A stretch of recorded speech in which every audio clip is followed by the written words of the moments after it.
Okay, just let me know if we're live and if I sound okay. I just wanted to do it's something I don't usually do on this day or this hour, but I thought it was something that I would bring up because it's something that's on my mind. Oh, great. Thank you very much. Okay, I sound good. Perfect. Hello, everybody. Thank you for just showing up like this. Me just jumping in here on an unusual hour on an unusual day, but I wanted to get this out here and get this kind of off my chest. So I noticed there within the tight knit circle that I run with on Twitter, there was a bit of a ripple that I noticed in the harmony in some of my in my inner circle, and it was nothing big. It was and it worked out perfectly because we're a great group of people, and we all are, you know, dedicated to this because in each of our lives the Mandela effect has changed us immensely and in deep and personal ways. And these people I trust and I care for. But what I wanted to talk about here to everyone else are people not just outside of my circle, but people that may not even like me. There are people who speak publicly about the Mandela effect, and then there are those who understandably don't wish to speak publicly and rather would rather much rather keep this private. But this is for everyone in the Mandela effect community. Okay, this is for everyone, and this is for everyone whether you like me or not, because I'm hoping that even if you don't like me and you actively don't like me, that at least I would like for you to take this back and at least consider it and be on the lookout for it. One thing that happens with other communities, particularly in French culture, conspiracy culture, is eventually they are co opted into the media, mainstream media, and then however it happens, they end up becoming kind of the butt of the joke. And and then all kinds of different exposés and all kinds of different videos are made to sort of either debunk or whatever it may be. And I noticed about a week or so ago, this channel and the researchers that I hold dear to my heart, I think we reached a tipping point to where we had reached so much evidence with the Ed McMahon thing, and we have so much media relics. There are so many media relics that we have that we can certainly counter any argument that Wiki has or anybody else who would debunk us in terms of it being a mass memory glitch. So, you know, immediately after that, there was an incident in the media that I felt very personal about it, and it affected me. And I'm not going to give it any energy by saying what it is or what it's about, but it came out, and I felt as if it wasn't this channel directly, certainly it was the community as a whole that was starting to be harvested in order for the mass media to produce shows, movies, whatever it may be. What they do is they talent harvest, and it's a matter of what to us it's not that way, but they see it as kind of a tier system, a pyramid, if it were. And what you do is you talent harvest, especially if you are part of a larger media company. What you do is you go around and you look for ideas that can't be copywritten or trademarked because they're just larger, general, broader ideas. And what they do is they take those broader ideas and then they incorporate them into hit shows or whatever it may be. Now, things like living in the afterlife or knowing that you're dead, there's nothing new about that. It was done in Groundhog Day, it was done in Jacob's Ladder, and dealing with time travel, the multidimensional aspects of the Mandela effect, quantum immortality. All of those things are already things that were out there. What I'm talking about is exploring those things to the bounds that we've never known, and doing it with a responsibility, an understanding of that responsibility, and pulling back when we need be, and not going all the way like I've listed in my unlisted videos to some of the other channels that are out there that are completely irresponsible when it comes to um, their flavor of the conspiracy world. And one of the things that I love so much about being an ME is, one, it's real. Two, I can experience it personally. I know it's real because I experience it personally. Versus other aspects of the conspiracy world, it's more abstract, and you have to rely on sort of this building up of cross-sectioning data and sort of empirical data, sort of gut sort of feeling, and it's kind of a mix of those things. Versus being an ME is you experience it directly. Another thing about ME is other people can experience it and not know it. That's the Ed McMahon thing, Saint Ed, we now call them. And we're going to incorporate someone else into our canon called Saint Charles, but we'll talk about that later. I don't want to spoil that because the crew have been working really hard on that. But what I'm saying is that process has begun. The predictive programming or the revelation of the method, whatever you want to call it, our ideas, the new ideas that we're coming up with in order to better understand our reality, have slowly but surely been creeping into more mainstream apparatus in terms of the larger media unit, the larger media beast or machine. And I just want everyone to be aware of it, whether you like this channel or not. If you're an ME, be aware of it. And the reason why I want you to be aware of it is, one, that you can spot it, understand it, and if you want to address it directly, that's fine. That's your prerogative. But you'll be able to. And if you have a hint about it or a gut feeling about it and you never moved on it before, please start moving on it now, because eventually what's going to happen is, just like other communities I'm not going to point out in the conspiracy world, they end up becoming incorporated, and you end up saying, oh, that sounds like a movie, even though our idea came first. Our thoughts about quantum immortality, our thoughts about living in the afterlife, our thoughts about all of these other things, and the way in which we portrayed it. That's why it can't be copywritten, because all of those things have already been done, whether it's Jacob's Ladder, whether it's Groundhog Day, whether it's over and over again, because Groundhog Day is basically a study in quantum immortality, among other things. I've also saw it an exploration into hell. It just depends.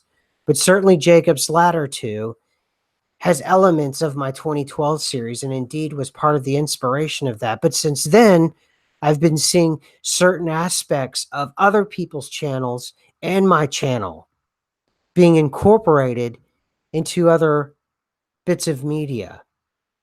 Now, I understand below the surface there's a collective from which we all draw upon, and that muse is one, and from which we all draw upon that muse. But I also can understand as well that you, like a magnet, can draw these kinds of things into your life. And if you are conscious of what you're doing, then you're being dishonest. And when I get a gut feeling about something that's being dishonest, I have a gut feeling about it, and I've had it my whole life, and I just can't explain it. There's certain things that I just can't explain. They're very difficult to explain to people that I understand. And I'm telling you, that's the road we're starting to go down. So please be wary of that.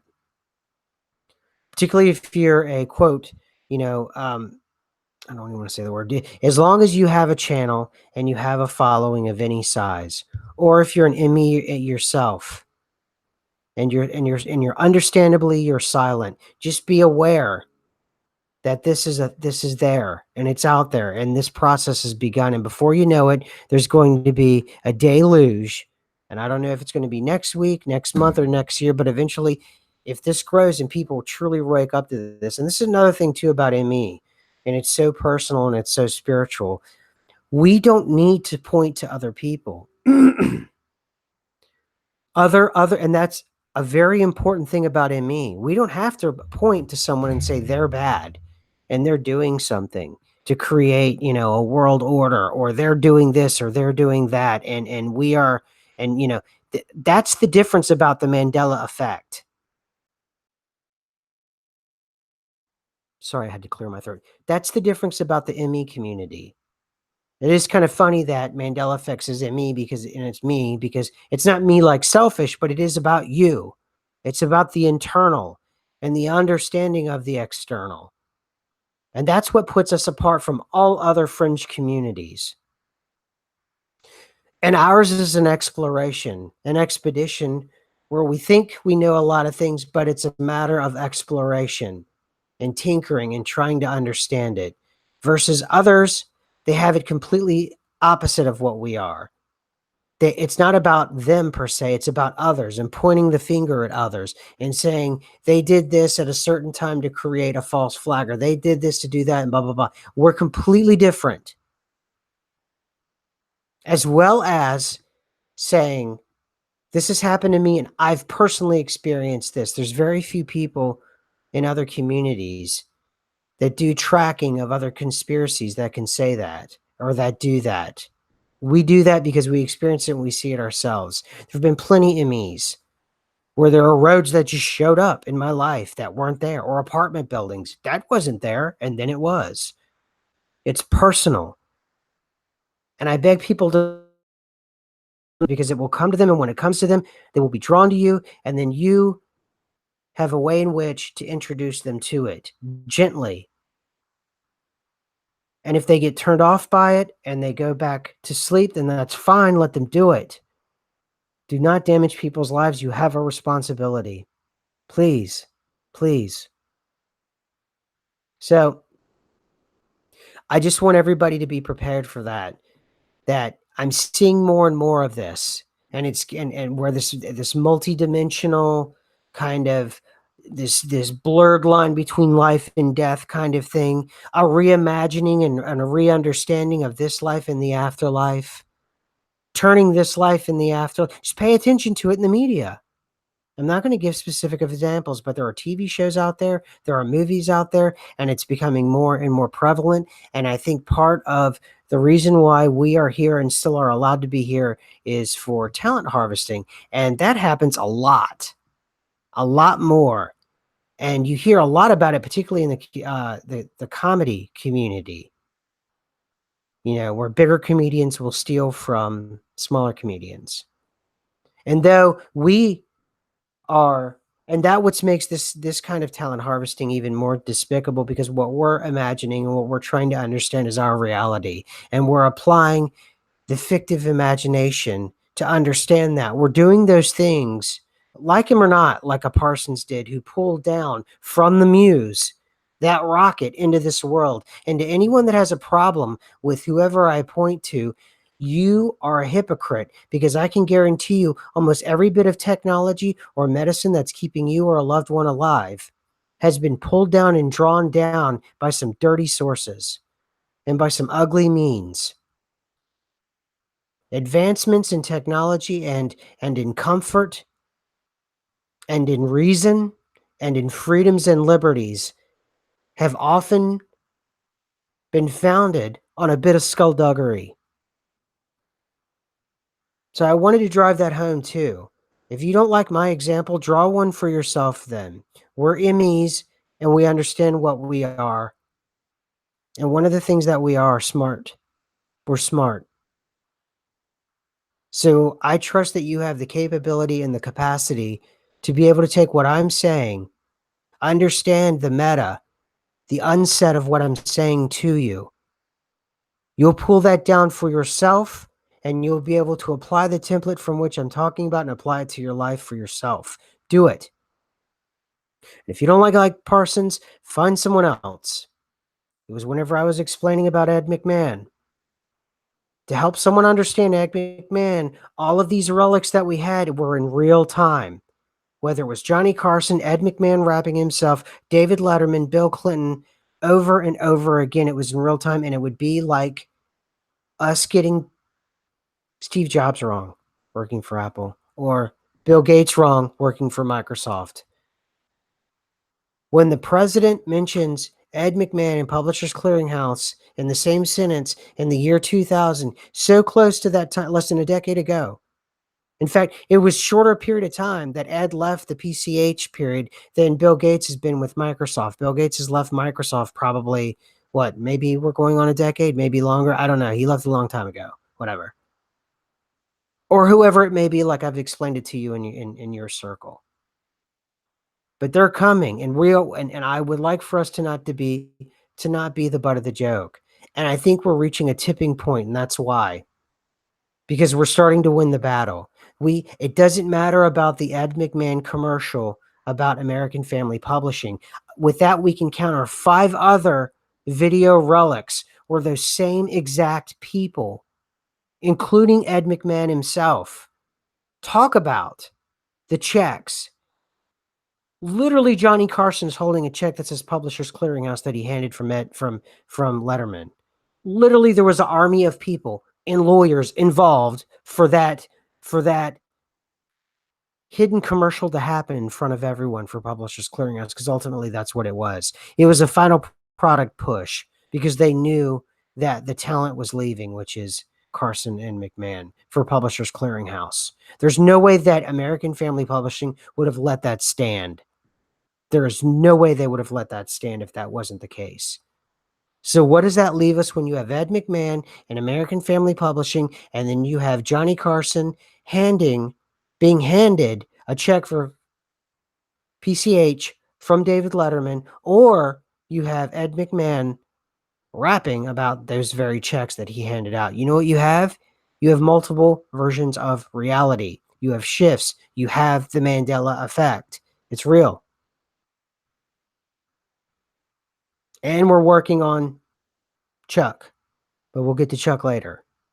So what I'm saying to you now is please, please, please start to pay attention, if you're an ME, to the media and how they're going to incorporate particularly the Mandela effect. And it's tricky with the Mandela effect because it can be hidden within, as long as something that someone remembers is out of place and it's placed there on purpose for you, the audience member. Recognize your role in the fictive dream. You as the audience, you are just as important, if not more important, because the trick of all of film and TV and writing and all of that is they say very little. The masters say very little. They rely on you to fill in the blanks and you to derive the story. So for if you derive that something is out of place and it reminds you of a Mandela effect, it is a Mandela effect. If you think something reminds you of quantum immortality, where you die but are born again into another life and do another one, but it's a little different than the last one and the last one and the last one, that is the Groundhog Day thing. That's real.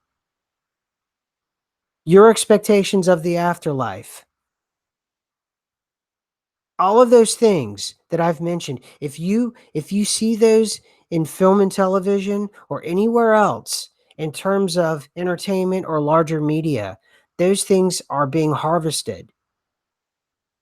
And that's fine if it's being harvested in the natural progression of the way in which the muse works. That's fine.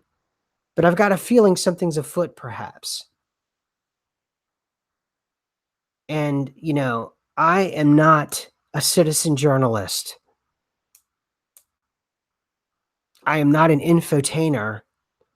I'm just doing the best I can, as honest as I can, to you, to deliver this stuff to you, is what I mean. So that's my message. Because what's going to come next is we're going to be introduced eventually to the broader public, even though we're like very well known on YouTube and some of the other interwebs, 4chan and Facebook and all that. But to the broader public, probably 80 to 90% of the public, no one knows what we are. And eventually we will be debuted. But it won't be until our bones are picked in terms of the entertainment value, and then we are absolutely the butt of the joke. And then by then, the predictive programming and the revelation of the method will already happen to the 80%. They're going to be like, oh, these people are biting off a movie. These morons are biting off a movie. Oh, I saw that movie like 3 years ago. What was that movie where that person thought they misplaced their keys, and then they found out that they were in another version of reality? Oh, this is just that crap. Oh, this is just another one of those internet, fads. Oh, the fad hasn't gone away. It's been around for a decade. Okay, then it's some weirdo cult thing. It's some niche audience for a bunch of weirdos. So please, whether you like me or not, that's fine. Just remove that away. Take that away because I know a lot of people don't like me, and I understand that. And I don't know what happened with the messages, the hate messages, and the threats or whatever. I'm glad it stopped. YouTube, if you did that, thank you. Even though you demonetized me. When I apply for it again, please monetize me, please. Anyway, and I'm no insider. I don't have any kind of information you don't have. So I don't know something that you don't know. And I haven't been paying attention to the chat, so I hope trolls aren't going running amok in here. I trust they're not. I need to get more mods in here, people I really care about. Yes, the reader. Yes, I'm not going to repeat that, but yes, the reader. That's part of why I'm being prompted. Okay? That's part of why I'm being prompted. I won't say it, but that just the fact you knew the reader, you knew that, didn't you? And everybody came to me. You have no idea how many people have come to me because they know. They know what I am. How did you know? But you know it deep down in the substrata. It's there and it's real. It's real and it's begun and it's going to happen. Thank you, Amy. I started to write. I started to listen. I'm reading you guys' stuff now. But what the reader said earlier, this is what it's been more than that. It's been rising with other shows. But I'm telling you, it's begun. And eventually, until they're going to first pick our talent and the way in which we're trying to understand this world, they're going to pick the talent. They're gonna pick the bones of it till there's no meat on the bones. And then once that's done and they've gotten all the use out of it they can and out of us that they can, and they've used it for their fictive profits, then, only then will we be debuted to the broader public. And by then, the predictive programming aspect of this, it will already be introduced to them and they'll understand. They will understand and they will go, these people are kooks. And then when they have an ME experience, they're gonna just shrug it off. Even if it's someone they love have completely changed, or a street has shown up and they'll just go, ugh, just like the rest of us before we knew what was what.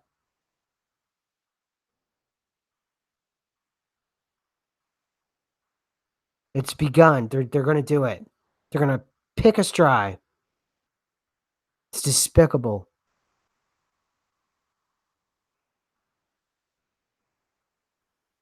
And then other communities, I'm not gonna say who they are, they're a joke. And they're the butt of a joke. And they don't even know it. And maybe they do and they don't care. And that's the most frightening part. Is what if there are people who they aren't agents. They aren't part of some big, they just know that they can get hundreds of thousands of views by saying just the most insane things regarding a particular faction inside of the truther or conspiracy or fringe world. I know I didn't make a lot of friends with my entrance into this community, but my entrance was honest because I didn't have a lot of followers and I didn't expect it. You can go look at my history. I didn't alter it. It was my second video and I didn't know it was going to blow up. I had barely a dozen Twitter friends that I was talking to about this stuff and I was going to just show it to them, my ideas. So you may not like me or my ideas, but my entrance into this community was honest.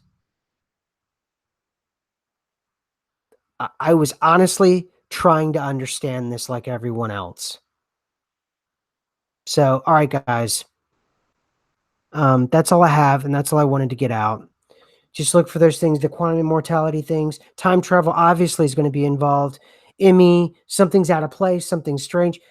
Replaying over and over again with things being off or just a little bit, just over and over again. And then the thing that irks me the most is this new sort of flavor of a subgenre that's within a genre. It's sort of a theme within different genres of this playing around between the life and death and what it is to be alive or dead and to understand. Oh, and the corporatization of the afterlife, presenting the afterlife as if it's, like this life, like I talk about, like being in a cubicle, like being stuck in line. The corporatization, because that's basically what's happened to this life. It's become corporatized for the most part. And regardless of where you are in the chain, being a consumer or an employee, we've all been corporatized. And I believe playing with that idea in the afterlife, I've done it for years. Look out for those kinds of things as well. Look out for those kinds of things as well. And I openly admit Groundhog Day, Jacob Slatter, all of those things. What was the one with Nicole Kidman? Brilliant movie.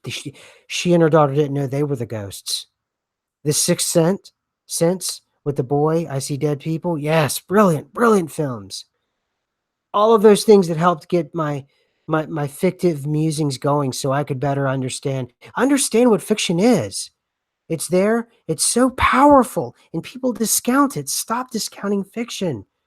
Fiction is as powerful or more powerful than the technology in front of you. Fiction is as powerful as a tank screaming towards you, about to shoot a shell at you. Because it was fiction that dreamed up that tank and the shells from within that tank. And only those that believed fiction to be real were able. And those of you that think fiction is nonsense or it's just a movie or whatever, that's why you'll never dream up a tank. And the rest of us that now understand that line is fuzzy and that whatever it is listens to us, we understand that's where all this comes from. A skyscraper was a fictive dream in the 1700s or before. And now it's a reality. Think of New York City. Think of Times Square. You're telling me that seeing that now, if you weren't from 1901, that wouldn't be like some sort of sci-fi dystopian drama like Blade Runner, only in, let's say, 1850, 1750. And it took the collective fictive understanding of people who were bold enough to take those dreams and powerful enough. I'm not powerful enough to take that and alter reality. So I want you to understand that. And I want us all to look out for it.